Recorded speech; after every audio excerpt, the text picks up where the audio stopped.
본문을 근거로 바름 위에 서 있는 교회, 이러한 제목으로 하나님의 말씀을 나눕니다. 예수님에 대한 소문이 갈릴리를 넘어 유대 전역으로 퍼져나가고 있을 때 헤롯 왕도 예수님의 소문을 듣게 되지요. 사람들은 예수님에 대해 말하면서 그 침례 요한이 다시 살아난 거야. 그러니까 이런 기적들이 그 예수라는 자에게서 나타나지, 안 그래? 이렇게 얘기를 하기도 했습니다. 헤롯 왕은 사람들의 이러한 소리를 듣자 마음 한구석이 철렁했습니다. 내가 목 잘라 죽인 요한이 다시 살아났다는 것인가?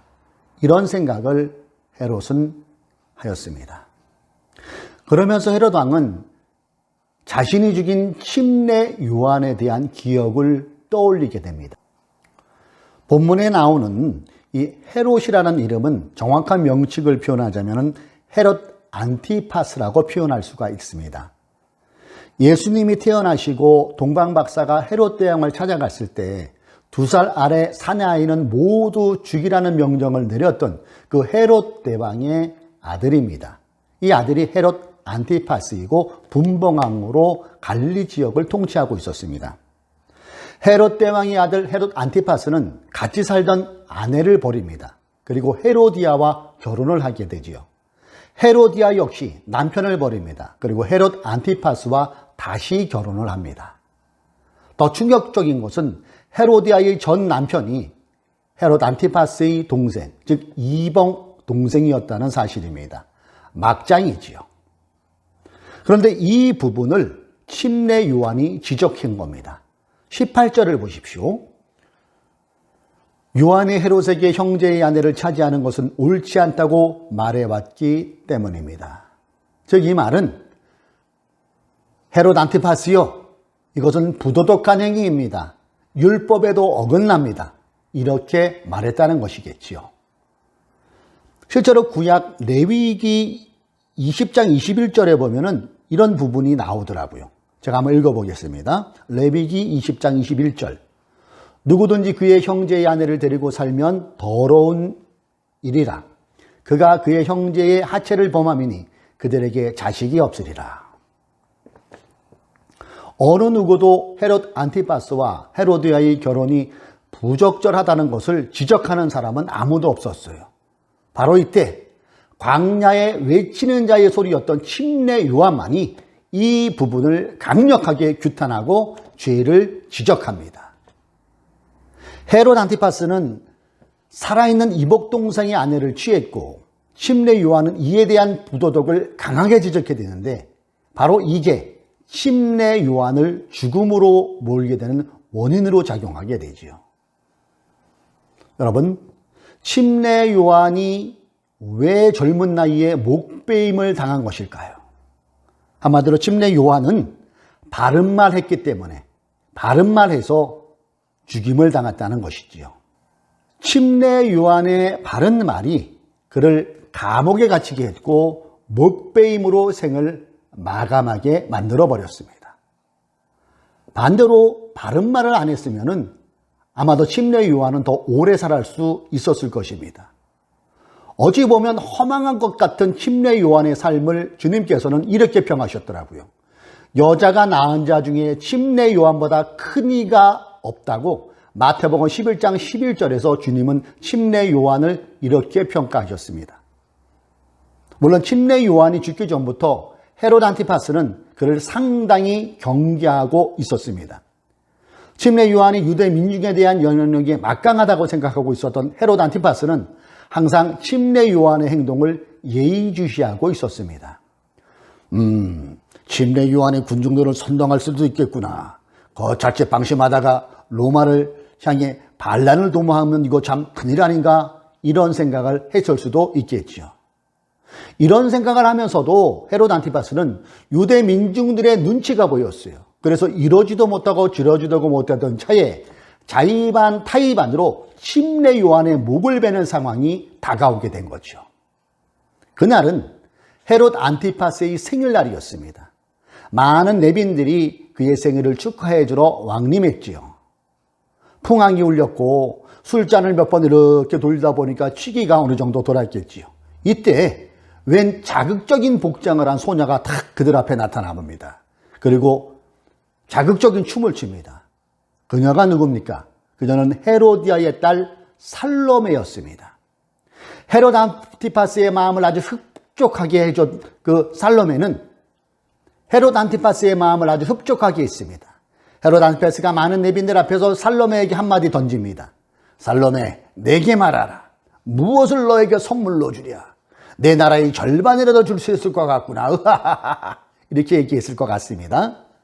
그때 살로메는 엄마 헤로디아의 지시대로 그대로 얘기합니다. 침례 요한의 목을 저에게 주십시오. 바로 그때 헤롯 안티파스가 아차합니다. 그러나 때는 이미 늦었지요.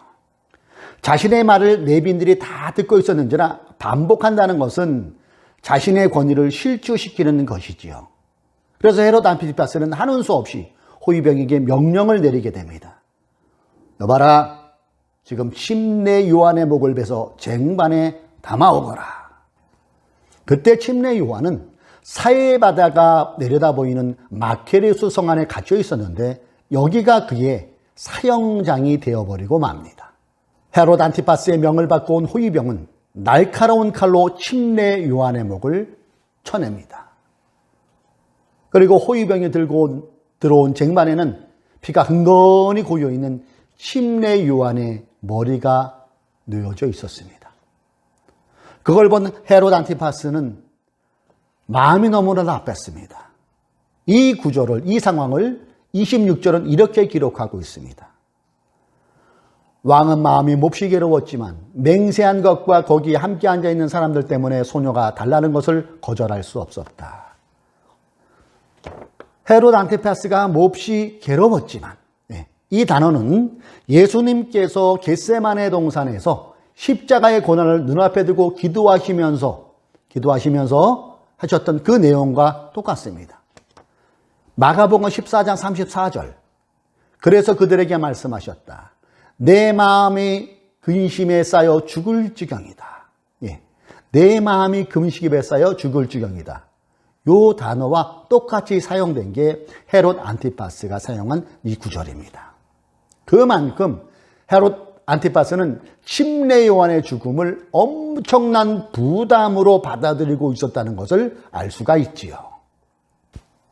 헤롯 안티파스에게 바른 말을 한 침례 요한은 그렇게 목배임을 당해 이 생을 마감합니다.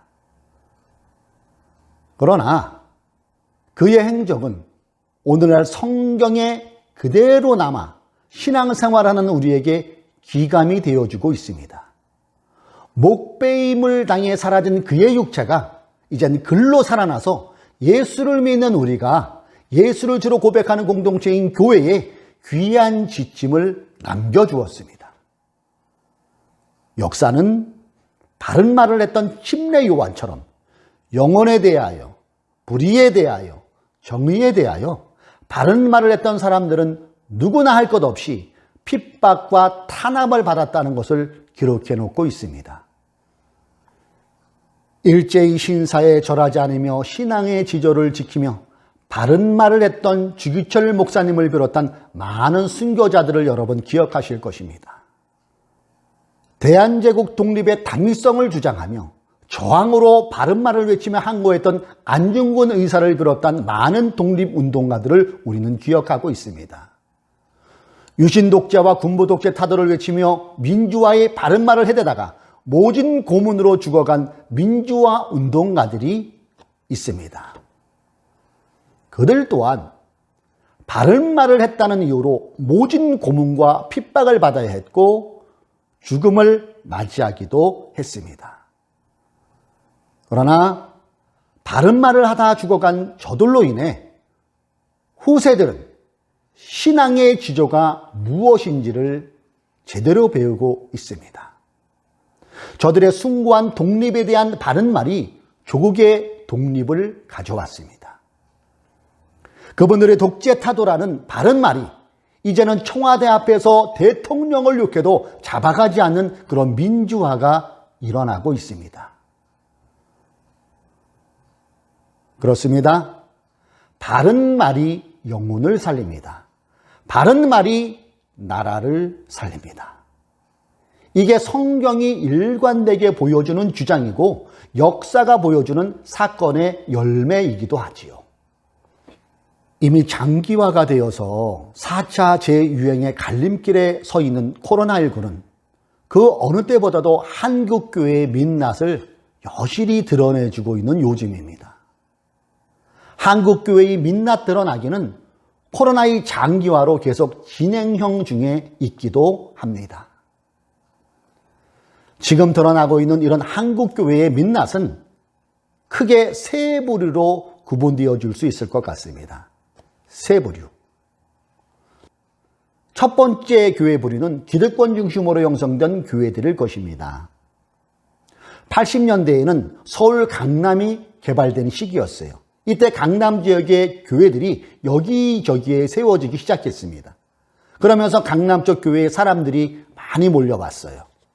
많은 사람들이 정치계, 경제계, 언론계, 법조계에 종사하는 이 사람들이 교인으로 등록하기 시작했습니다.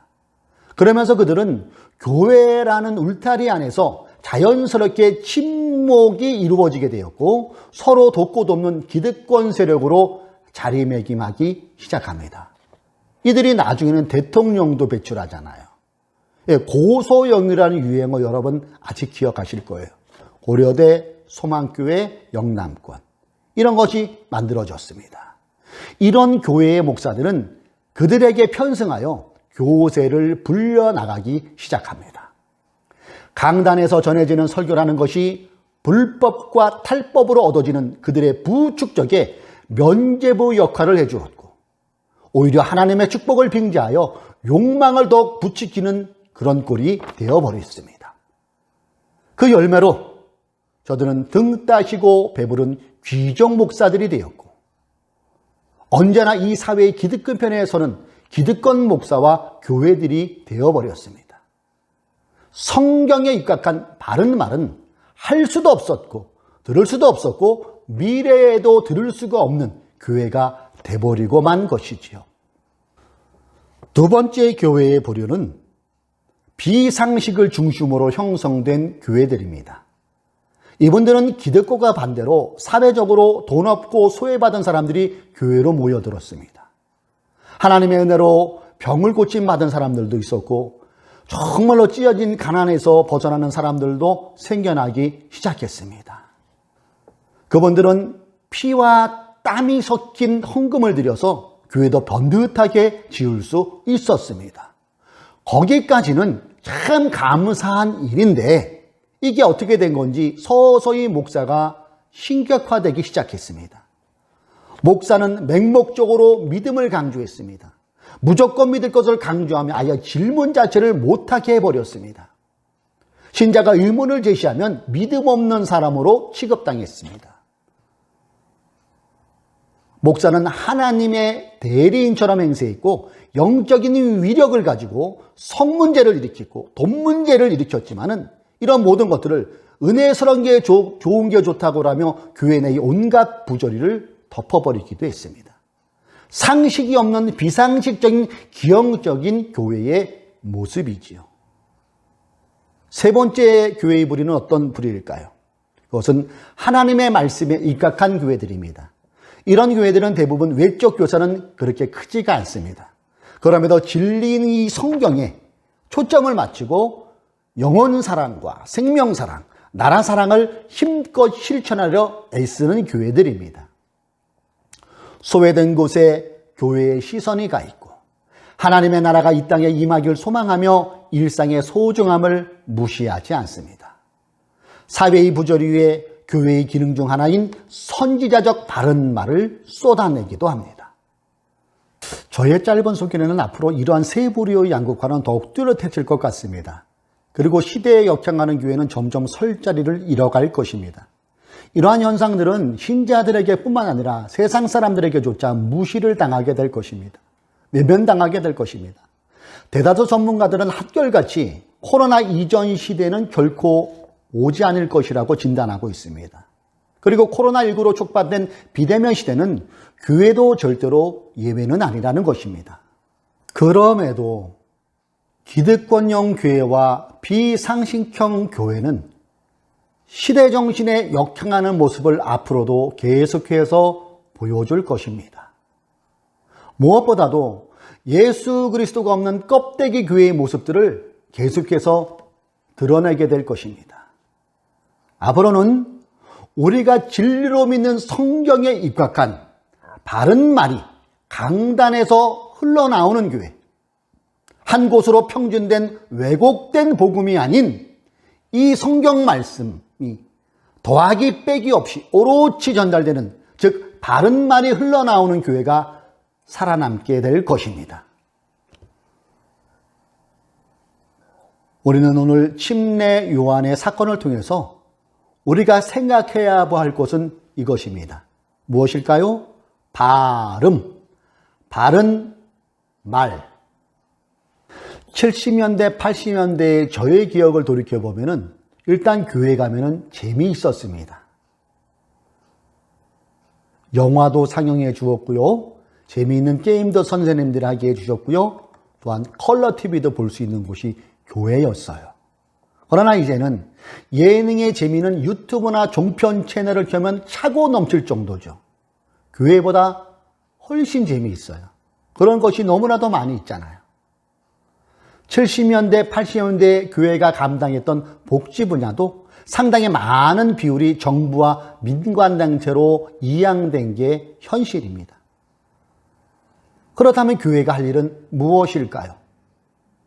침례 요한처럼 바른 말 아닐까요? 바름 아닐까요? 다윗의 불륜 범죄를 강하게 지적한 나단 선지자의 바른 말이 다윗을 정신 차리게 해 주었습니다.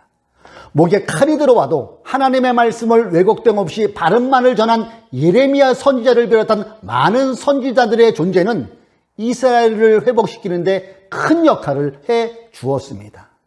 그렇습니다. 바른 말은 사람을 살리고 영혼을 살립니다. 그리고 최고의 바른 말은 복음입니다. 이 복음, 이 말씀이 기득권에게 아부하는 도구로 더 이상 쓰여져서는 안 될 것입니다. 이 말씀이, 이 복음의 바른 말이 비상식형 교회들을 양산해내는 사이비 목사들의 배만 물려주는 도구로 사용되어서도 결코 안 될 것입니다. 성경에 근거한 교회의 바른 말이 치우침 없이 가감 없이 교회 안에서 밖으로 울려 퍼질 때, 흘러나올 때 그 영혼이 살아나고 소외되고 아픈 사람들이 치유되며 함께 나누고 누리는 하나님의 통치하심이 이 땅에 임하는 은혜가 넘치게 될 것입니다. 우리 모두 바른 교회, 바른 신자가 됩시다. 바로 이것이 코로나19 이후를 내다보는 교회의 모습이요, 신자의 모습일 것입니다. 기도하겠습니다.